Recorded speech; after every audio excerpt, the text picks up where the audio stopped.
Nous sommes en 2021 et les femmes subissent encore et toujours des violences gynécologiques, alors parlons-en. Salut YouTube, comment ça va? Bon, aujourd'hui on va faire une vidéo sérieuse. Aujourd'hui on va parler d'un sujet grave. Tu l'auras compris, on va parler des violences gynécologiques. Qu'est-ce que c'est une violence gynécologique? En tout cas par rapport à ce dont on va parler dans cette vidéo, il s'agit de toutes les choses absolument anormales que vous ayez pu vivre chez le gynéco ou avec un gynéco, donc que ce soit au moment de l'accouchement, que ce soit juste pour une visite de routine, de contrôle même, ou que ce soit parce que t'es allé chez le gynéco parce que t'avais un problème. Bref, une violence gynécologique, c'est tout ce qui peut se passer qui est absolument anormal. Ça arrive beaucoup plus souvent que ce qu'on ne pense, et je ne fais évidemment pas cette vidéo pour inquiéter toutes les jeunes filles qui ne sont pas encore allées chez le gynéco. Je fais cette vidéo pour que toi qui es en train de la regarder en ce moment, tu aies conscience que si jamais d'aventure ça t'arrive, 1 c'est pas normal, 2 tu as le droit de réagir, et 3 comment il faut réagir. Pour ce faire, je vous ai demandé sur Instagram de venir me raconter si jamais tu as déjà vécu des violences gynécologiques ou si tu as été témoin de violences gynécologiques, de venir me raconter cette histoire. Malheureusement, vous avez été très nombreuses à réagir. Merci pour ces témoignages et on va en parler. On démarre avec Gertrude qui nous raconte effectivement des violences gynécologiques. On est carrément sur du harcèlement sexuel là, je te lis ce qui se passe. Hello Nad, j'ai eu un rendez-vous il y a 2 ans à cause d'une suspicion d'endométriose et j'étais déjà angoissée par mon premier rendez-vous gynécologique. Ce qu'on peut comprendre, bon, montrer sa touche à un inconnu, c'est jamais évident. J'avais demandé à l'hôpital une femme mais j'ai eu un homme à cause d'un imprévu de dernière minute. Sache que si c'est important pour toi d'avoir plutôt une femme ou plutôt un homme et que on te propose l'inverse de ce que tu voulais, tu as le droit de dire ok je repasserai plus tard. Tu n'es pas obligé, tu n'es jamais obligé à quoi que ce soit de toute façon. Après 1h30 de retard alors que je bossais, j'entre enfin et il me parle longuement de mon poids. Il m'expliquait que je suis déjà belle mais que je serais super sexy si je perdais du poids. En m'insissant j'aurais une libido de folie, etc. C'était humiliant, pas du tout à propos. Il me faisait des remarques plus que limite pour un docteur et surtout je n'étais pas venue le voir pour ça. Non mais effectivement c'est ultra déplacé, on va y revenir mais... What? Suite à ces réflexions sur mon corps, je me sentais super mal à l'aise en me déshabillant devant lui. Tu m'étonnes. À force d'insister, j'ai fini par me déshabiller quand même, et c'est là le pire. Jamais, au grand jamais, un gynéco n'a le droit d'insister pour que tu te déshabilles. Il n'a pas du tout été délicat, il a entré sa caméra super fort malgré mes petits cris de douleur. Je n'ai cessé de lui dire qu'il me faisait mal, mais il m'a répondu que j'en faisais trop, entre parenthèses, comme il avait déjà banalisé plus tôt mes douleurs de règles. Bref, je me suis rhabillée en vitesse, il m'a lâché sèchement que j'avais un SOPK, sans m'expliquer ni s'excuser de m'avoir fait mal, hashtag pas normal. Oh waouh. Tellement d'éléments dans cette histoire. Alors je sais pas ce que c'est un SOPK, si jamais tu sais, n'hésite pas à le dire dans les commentaires de la vidéo. Bon, alors je le disais en lisant l'histoire, par rapport au fait que tu préfères un homme ou une femme, encore une fois, si jamais tu as demandé, admettons, un homme ou une femme et qu'on te présente l'inverse, tu as absolument le droit de dire ah, je suis désolée, j'avais vraiment demandé un homme ou une femme. Là, si c'est pas possible, je préfère repasser plus tard parce que ça me met mal à l'aise. Tu as le droit. On s'en bat les couilles de ce que ton interlocuteur va penser. Tu as le droit de dire désolé, je voulais un homme ou une femme. Si ce n'est pas possible, je repasserai plus tard. Premier point. Deuxième point par rapport au retard, alors ça malheureusement, je l'expérimente moi-même, au cas où tu ne le saurais pas, je suis enceinte, du coup les rendez-vous chez le gynéco, je peux te dire que je m'en fais quelques-uns. C'est vrai que, waouh, ils sont tout le temps en retard quoi, c'est ouf. Souvent c'est parce qu'ils ont pris des urgences avant et du coup ça les a mis en retard. C'est relou, c'est vrai, malheureusement ils le font pas exprès, bon, ils sont en retard, tu vois. Par rapport au fait que ce gynéco ait entretenu Gertrude du fait que si elle mincissait, elle serait vachement plus sexy, c'est absolument inadmissible. Un médecin, c'est un professionnel de santé. À aucun moment, qui que ce soit dans le corps médical n'a à émettre un jugement sur ton corps. Les seuls avis qu'un médecin peut émettre par rapport à toi, ce sont des avis médicaux. Du type, mademoiselle, vous êtes en surpoids, c'est dangereux pour votre santé, il faudrait que vous maigrissiez. Ou alors, mademoiselle, vous êtes en sous-poids, c'est dangereux, il faudrait que vous réussissiez à prendre un petit peu de poids. Ça, évidemment, c'est un discours normal de médecin et c'est sa place. C'est à ton médecin de te dire des choses pareilles. En revanche, tout ce qui touche au côté sexy, à aucun moment ton médecin n'est habilité à émettre quelque avis que ce soit sur ton corps, sur ton physique et sur ton sex appeal. C'est absolument déplacé et honnêtement, vu sa position, puisqu'il fait quand même partie du corps médical, il me semble que ça rend les choses encore plus graves. Pour moi, c'est déjà du harcèlement sexuel. Gertrude, elle est venue pour une suspicion d'endométriose, on lui dit que si tu perdais 5 kilos, tu serais vachement plus sexy. Nique ta mère, enculé. Donc ça déjà, c'est pas normal. Si jamais ça t'arrive, tu ne réfléchis pas plus que 2 secondes, tu prends tes affaires et tu te casses. On s'en fout que t'as attendu 1h30, on s'en fout que t'aies besoin d'attendre encore 3 semaines pour avoir un nouveau rendez-vous avec un autre gynéco. Il est absolument inadmissible qu'on te fasse ce genre de remarques. Pareil par rapport à la libido, si tu perdais du poids t'aurais plus de libido, déjà non. Et ensuite, encore une fois, si ce n'est pas la question, si t'es pas allé voir ton gynéco en disant bon bah voilà j'ai une baisse de libido, qu'est-ce qui m'arrive, d'ailleurs généralement c'est plutôt le sexologue qu'on va voir pour ça, c'est pas le gynéco, ton gynéco n'a absolument pas à te donner d'avis par rapport à ça, surtout pas. Ce n'est absolument pas à propos, c'est largement déplacé, ça s'apparente carrément à du harcèlement sexuel. Encore une fois, si ça t'arrive, tu prends tes affaires et tu te casses. Il y a pas de mais c'est pas poli et tout. Non, quelqu'un qui te harcèle sexuellement, tu te casses. Ensuite, Gertrude, elle nous explique que suite à ses réflexions, forcément, elle se sentait pas très bien parce que c'était humiliant, tu m'étonnes. Quelqu'un qui te dit faudrait que tu perdes du poids, hein, tu serais quand même un peu plus sexy, c'est jamais agréable, et encore une fois, ce n'est pas à propos. Tu m'étonnes que t'avais pas envie de te déshabiller. Nouveau point, sache que tu n'es absolument jamais obligé de te déshabiller devant ton gynéco. En fait, ton gynéco doit impérativement te demander ton consentement. Si tu n'as pas envie de te déshabiller, tu ne te déshabilles pas. Et bien entendu, là par exemple, dans ce cas-là, Gertrude a été venue pour une suspicion d'endométriose, donc bien sûr qu'il fallait une consultation. Bien sûr qu'il allait falloir que le gynéco il aille voir un peu ce qui se passe dans sa culotte. Mais Gertrude, si tu te sens mal, si tu te sens pas en confiance avec le professionnel de santé en face de toi, tu dis n'importe quoi, ce que tu veux, mais tu ne le fais pas. Si t'as pas envie de te déshabiller, tu te déshabilles pas. Et pire, si en plus ton professionnel de santé insiste pour que tu le fasses, c'est encore moins normal. Moi je suis ultra choquée là par ton histoire. À aucun moment un professionnel de santé n'a le droit d'insister. Si tu ne veux pas, ça veut dire que tu n'as pas donné ton consentement. Quelqu'un qui insiste alors que tu n'as pas donné ton consentement, pareil, c'est du harcèlement. Et c'est grave, c'est vraiment grave. D'autant plus que tu ne te sentais pas en confiance. Du coup, qu'est-ce qui s'est passé? J'imagine que t'étais toute serrée, toute contractée. Le mec t'a fait ultra mal, il t'a pas respecté. En fait, ce mec de A à Z, il t'a manqué de respect. Et ça, c'est absolument pas normal. Donc si jamais tu te retrouves dans une telle situation, surtout tu te casses avant de t'être déshabillé idéalement, parce que sinon derrière ça laisse des traumatismes et potentiellement tu vas porter plainte. Hein. C'est hyper important. Pour la petite anecdote, en ce moment il y a toute une polémique par rapport à des histoires justement de violences gynécologiques dans un hôpital à Paris, l'hôpital Tenon pour ne pas le nommer, t'as dû forcément le voir si tu t'intéresses un petit peu à l'actualité. Et qu'est-ce qui s'est passé? Il y a une meuf qui a porté plainte en mode putain c'est grave ce qui se passe, il y en a une deuxième qui l'a fait, bon ok, ils ont commencé à ouvrir une enquête et là tout à coup bam bam bam bam bam, il y a plein de nanas qui ont dit ah bah en fait moi aussi. D'où l'intérêt de parler. Si jamais tu subis des violences gynécologiques, il faut parler. Et je sais, c'est très délicat déjà à assumer, très souvent dans les postes de police on se fait accueillir pas ouf, mais bon heureusement c'est en train d'évoluer. Mais surtout en fait l'intérêt c'est que si toi tu le fais pas et que la précédente l'a pas fait et que la précédente l'a pas fait et que les 100 personnes précédentes l'ont pas fait, bah ça va rester comme ça en fait, il va y avoir des nouvelles victimes. Alors que si chaque personne qui subit une violence gynécologique le signale, oui effectivement toi toute seule, malheureusement, vu le système actuel français, il risque pas de se passer grand chose. Mais s'il y en a 50 derrière toi qui ont dit quelque chose, bah potentiellement ça va déclencher l'avalanche de foudre sur la tête de ce médecin qui ne devrait pas être médecin en fait, qui ne devrait pas être gynécologue, qui ne devrait pas avoir la capacité d'avoir une telle position par rapport à un corps de femme qu'il ne respecte pas. On va passer à l'histoire suivante, mais voilà. En tout cas, merci pour ce témoignage Gertrude, et honnêtement, je suis littéralement choquée.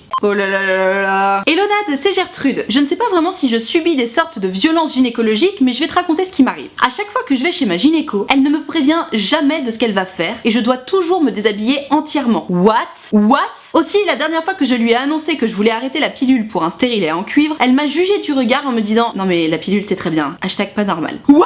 Mais Alors, ma Gertrude, que les choses soient très claires. Tu n'es absolument jamais, au grand jamais obligé de te déshabiller intégralement lorsque tu vas chez le gynéco. Je t'explique très simplement pourquoi. Parce qu'en fait, si ton gynéco ou ta gynéco veut te palper les seins et checker ta touche juste après, bah en fait, il ou elle attendra que tu remettes ton haut et que t'enlèves ton bas. Parce que évidemment que t'es beaucoup moins à l'aise en étant complètement à poil que en enlevant juste le haut, puis ensuite juste le bas. Donc Gertrude, déjà premièrement, ce n'est absolument pas normal. Ton ou ta gynéco n'a absolument jamais besoin que tu sois entièrement nu pour t'ausculter. Donc la prochaine fois qu'elle te dit mettez-vous entièrement nu, tu la regardes fixement dans les yeux et tu lui dis non, je vais d'abord enlever mon t-shirt et puis après j'enlèverai mon bas. D'ailleurs, honnêtement, hein, vu la gynéco, surtout tu changes de gynéco et tu vas porter plainte parce que c'est pas normal. Parce que bon, à la limite, le délire de elle te demande de te mettre complètement nu, il y en a beaucoup qui le font. Moi je sais que ça m'est arrivé lors de mon premier rendez-vous gynécologique. Sache encore une fois que ce n'est pas obligatoire. Moi là, ce qui me choque, ce qui est vraiment grave dans ce que tu me racontes, c'est qu'elle ne te prévient jamais de ce qu'elle va faire. Ton ou ta gynécologue, à chaque fois qu'il ou elle s'apprête à faire quoi que ce soit sur ton corps, que ce soit te palper les seins, que ce soit t'insérer quelque chose dans le vagin, il est absolument impératif que cette personne te prévienne d'abord de ce qu'elle va faire et te demande la permission pour le faire. C'est ce qu'on appelle le consentement. Ton gynéco ou ta gynéco doit impérativement s'assurer de ton consentement avant de te toucher les seins, avant de te toucher la vulve et aussi et surtout avant d'insérer quoi que ce soit dans ton vagin. Pour te donner un exemple très concret, par exemple, moi, à chaque fois que je vais chez le gynéco, donc je fais mes échographies, donc souvent il n'y a pas besoin de me toucher la touche, mais parfois le bébé est mal placé et pour des raisons de confort, il est possible qu'on t'insère une sonde, donc dans le vagin, pour mieux voir le bébé. Bref, au moment où la gynéco a décidé qu'elle allait m'insérer une sonde, en fait elle l'a pas décidé toute seule. Elle m'a dit bon bah je vois pas très bien ce qui se passe pour le bébé,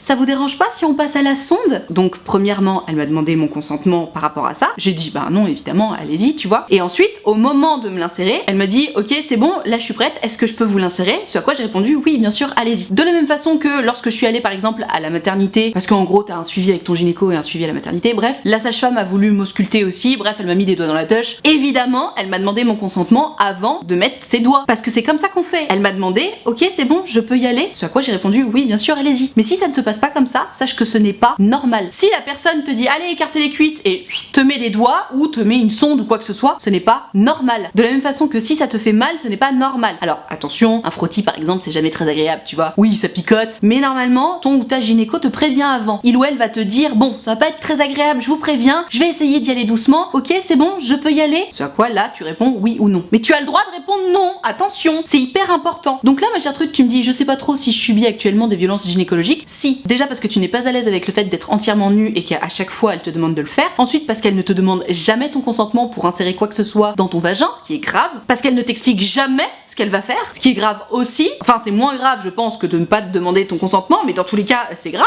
Meuf, t'es en train de trifouiller des trucs sur mon corps ou dans ma touche, j'ai envie de savoir ce qui se passe en fait. Et alors, dernier point concernant cette histoire de tu voulais passer au stérilet en cuivre et elle t'a dit non, mais la pilule c'est très bien. À quel moment ta gynéco décide pour toi de ton moyen de contraception en fait? T'as le droit d'en avoir marre de la pilule. Et quelle que soit la raison pour laquelle t'en as marre de la pilule d'ailleurs, si ça se trouve t'en as marre de prendre des hormones, ce que je peux tout à fait comprendre, et tu veux passer au stérilet en cuivre, qui du coup ne diffuse pas d'hormones dans ton corps. Si ça se trouve tu l'oublies tout le temps, du coup ça te correspond pas, et donc bah juste t'as envie de passer au stérilet. Mais quoi qu'il en soit, si tu veux changer de méthode de contraception, à aucun moment tu demandes la permission à ta gynéco ou à ton gynéco. En fait, si tu dis voilà je veux changer de méthode de contraception, là ton ou ta gynéco est censé t'expliquer les avantages, les inconvénients de chaque contraception, de te demander si tu es sûr, éventuellement de te demander pour mieux comprendre, et surtout pas pour juger, quelles sont les motivations de ce changement de contraception, mais à aucun moment c'est à ton ou ta gynéco de décider de si oui ou non c'est une bonne idée de changer de contraception. Après, toute petite nuance par rapport à ça, parce que tu me parles du stérilet, les gynécos sont pas tous d'accord par rapport à l'idée de poser un stérilet si t'as pas encore eu d'enfant, dans l'idée où tu en voudrais évidemment. Il y en a qui disent que si t'as pas encore eu d'enfant, il vaut mieux attendre au moins que t'aies eu un premier enfant, comme ça au moins on est sûr de je sais pas quoi. Il y en a qui aiment pas trop mettre un stérilet à une jeune femme qui n'a pas encore eu d'enfant si pour plus tard elle en veut. Bon, ça pour le coup j'y connais pas grand chose, moi-même j'ai jamais eu de stérilet donc je peux pas te donner ma science par rapport à ça, mais quoi qu'il en soit, Gertrude, il n'est absolument pas normal que ta gynéco décide pour toi de quelle est la bonne contraception pour toi ou pas. Donc vraiment, hein, change de gynéco, mais par pitié change de gynéco et hésite pas à le signaler en fait. Le comportement de cette gynéco n'est absolument pas normal, donc change de gynéco, au moins change de gynéco si tu veux pas la signaler. Bon, c'est ton problème, j'ai expliqué tout à l'heure pourquoi c'est bien de le signaler. Maintenant tu fais comme tu sens, mais change de gynéco, par pitié change.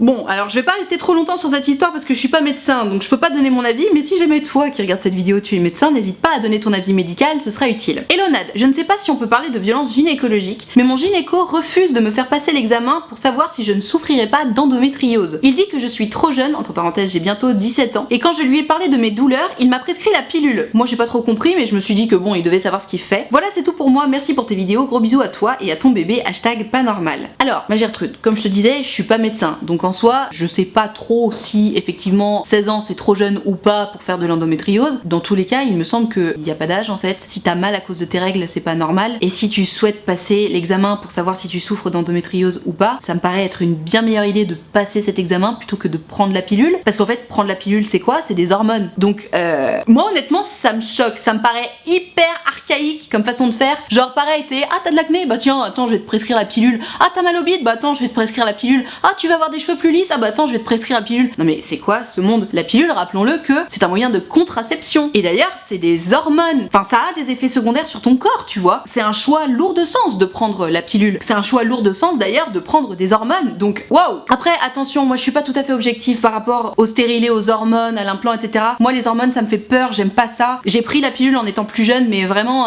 c'était à contre-cœur. Moi, les hormones, ça me fait peur. Donc, j'ai un avis très tranché par rapport à ça. Je peux pas te dire que je suis contre parce qu'évidemment, c'est ultra utile. Mais voilà, te laisse pas non plus trop influencé par mon jugement à moi, parce que là clairement je te le dis, je suis pas objective, mais dans tous les cas, moi ça me paraît pas normal comme comportement de la part de ton gynéco, ne serait-ce que de refuser de te faire passer ce fameux examen par rapport à l'endométriose. Encore une fois, je suis pas médecin, donc si ça se trouve je suis complètement à côté de la plaque. Toi qui regardes cette vidéo, hésite pas à me dire ton avis par rapport à ça, mais tu sais quoi, dans le doute, hésite pas à aller consulter un autre gynéco, hein, parce que encore une fois, avoir des douleurs par rapport à tes règles, c'est pas normal. Oui, bien sûr, c'est chiant, t'as ton utérus qui se contracte, tu vois, bon bah ça tu le sens évidemment, mais se tordre de douleur à chaque fois qu'on va avoir ses règles, ça, c'est pas normal. Et effectivement, c'est peut-être le signe d'une endométriose. Et si ton gynéco il veut pas te faire passer l'examen, va en consulter un autre. Moi, si j'étais ta grande sœur ou ta mère, c'est ce que je t'aurais conseillé. Après, à toi de voir, bien sûr.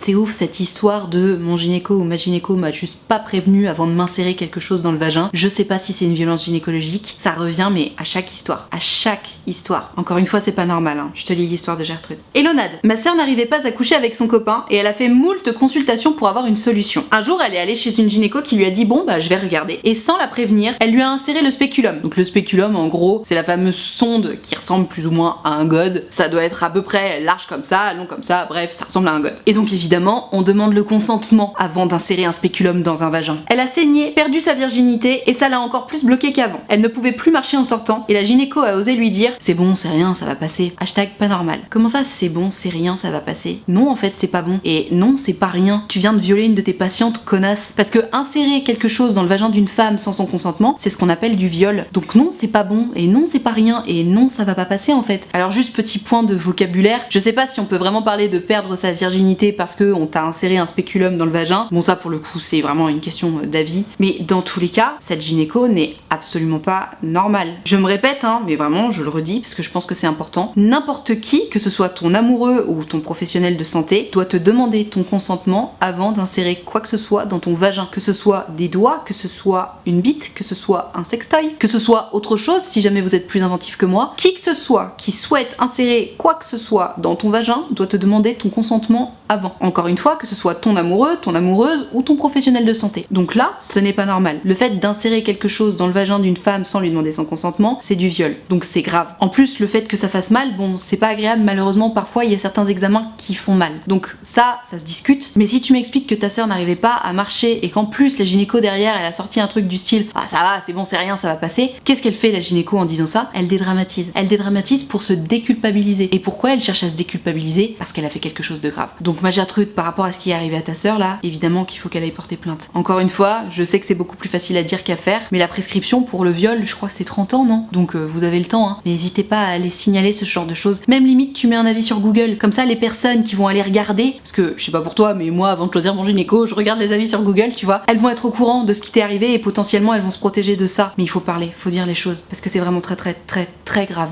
Ce genre de choses, ce n'est pas normal et oui, bien sûr que c'est une violence gynécologique. Donc merci pour ce témoignage et surtout mets-toi bien dans la tête, il n'est pas normal d'insérer quelque chose dans ton vagin sans ton consentement. Oh waouh, accroche-toi parce que clairement on est sur le pire témoignage de toute cette vidéo. Elonade, j'espère que tu vas bien. Je suis étudiante en médecine dans une ville que je ne dévoilerai pas et je sors d'un stage de gynécologie quelque peu déroutant. Et effectivement, c'est déroutant. J'ai entendu et vu des choses que je préférerais oublier. Au bloc opératoire, l'équipe dissertait sur la pilosité des patientes, sur leur poids et les conséquences de ceci sur leur capacité à plaire ou à trouver un mec. Entre parenthèses, lol, comme si ça avait une incidence et surtout comme si ça les concernait. Effectivement, c'est absolument inapproprié. J'ai vu aussi des remarques sur la couleur de peau d'une patiente alors qu'elle était éveillée et en pleine césarienne. What the fuck? J'ai vu des actes censés être interdits comme appuyer sur le ventre pour accélérer l'accouchement. Et effectivement, j'ai une amie à qui c'est arrivé. On lui a appuyé sur le ventre mais comme des tarés pour accélérer son accouchement. C'est absolument interdit et c'est littéralement ce qu'on appelle une violence gynécologique. Qui était d'une violence sans nom et qui ont provoqué une telle douleur chez la patiente que j'ai failli pleurer pour elle tellement je me sentais coupable de ne pas intervenir. Je me souviens que le chef de service le premier jour nous a dit que tout restait dans le service. Je comprends mieux pourquoi aujourd'hui. Si je n'ai rien fait, c'est parce que moi-même j'ai été harcelée pendant ce stage. Je n'oublierai jamais ce que j'ai vu. Hashtag pas normal.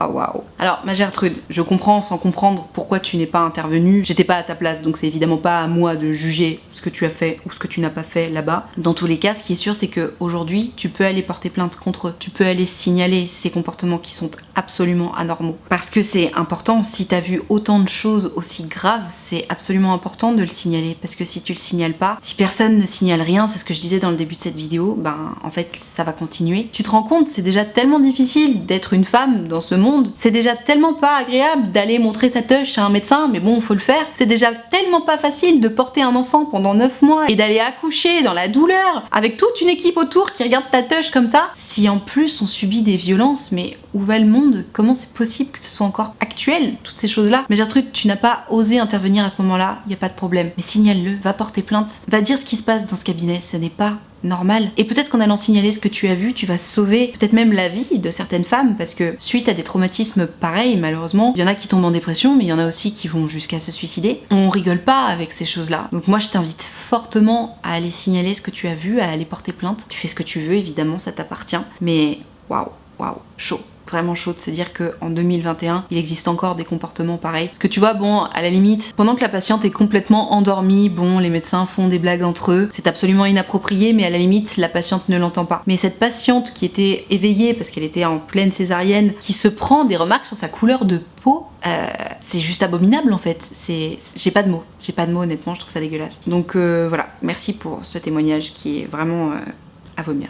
Voilà, je vais m'arrêter là pour cette vidéo sur les violences gynécologiques. Bon, comme prévu, c'était pas ultra fun, hein, mais je pense que c'est vraiment important d'en parler. J'espère que toi, ça t'a ouvert les yeux sur ce qu'il faut surtout pas que tu acceptes. Si jamais tu te rends compte que tu as été victime de violences gynécologiques en regardant cette vidéo, tu as le droit de le signaler. Je te conseille d'ailleurs vivement de le faire. En tout cas, si t'as aimé cette vidéo, n'hésite pas à mettre un petit pouce bleu, c'est important pour moi. Tu peux aussi t'abonner à cette chaîne YouTube, tu peux partager cette vidéo si tu penses que ça peut aider certaines personnes autour de toi. Pour pouvoir participer aux prochaines vidéos, tu le sais, c'est sur Instagram que ça se passe, donc tu n'as qu'à venir me suivre et surtout il faut que tu regardes mes stories parce que c'est dans mes stories que je précise à quel moment je suis en train de préparer une vidéo et c'est à ce moment-là qu'il faut m'envoyer ton histoire par message privé ou dans une boîte à questions selon la vidéo. Donc je t'attends dès à présent sur Instagram. Et alors si t'es pas très branché Instagram mais que t'as quand même envie de discuter avec moi en direct et en privé de ton histoire, d'amour, d'amitié, de confiance en toi, de ce que tu veux en fait, mais que ça ne passe pas en vidéo, figure-toi que c'est possible. J'ai créé un site internet qui s'appelle utilefutile.fr sur lequel tu peux prendre rendez-vous avec moi. Tu peux choisir de prendre un rendez-vous de 20 minutes ou de 45 minutes et tu peux choisir de me raconter tout ça soit à l'écrit, soit au téléphone, soit en visio selon ce que tu préfères. Pour ma part, j'ai une petite préférence pour le téléphone et la visio parce qu'on a le temps de se dire vachement plus de choses quand on s'entend. Maintenant, si t'es plus à l'aise à l'écrit, tu prends à l'écrit, tu fais comme tu sens. Dans tous les cas, si t'as envie de prendre rendez-vous avec moi mais que t'oses pas ou que t'as peur de me déranger ou que sais-je, sache que tu ne me déranges pas. C'est toujours un plaisir pour moi de vous avoir en rendez-vous. Je suis évidemment très gentille, tolérante et bienveillante, donc surtout tu n'hésites pas. utilefutile.fr, le lien est dans la barre de description. Je te rappelle également que l'option de souscription payante à ma chaîne YouTube est activée. Ce sont les abonnés de Diamant. Tu le sais, depuis le temps, ils sont là pour me soutenir. C'est la raison pour laquelle il y a une cotisation de 5 € par mois ou plus. D'ailleurs, si tu veux que tu peux, n'hésite pas. Et moi, pour les remercier de tout ce soutien, je leur fais régulièrement des lives Facebook exclusifs rien que pour eux. Et tu l'auras compris, tout le monde est très gentil, très accueillant, très bienveillant. Donc pareil, si t'as envie de venir les rejoindre mais que t'oses pas ou que t'as peur ou quoi que ce soit, surtout tu n'hésites pas, tu seras forcément bien accueilli puisque c'est la règle d'or des abonnés de Diamant. Tout ceci étant dit, merci infiniment d'avoir suivi cette vidéo en entier. Et moi, en attendant la prochaine vidéo, je te fais des très gros bisous. Ciao.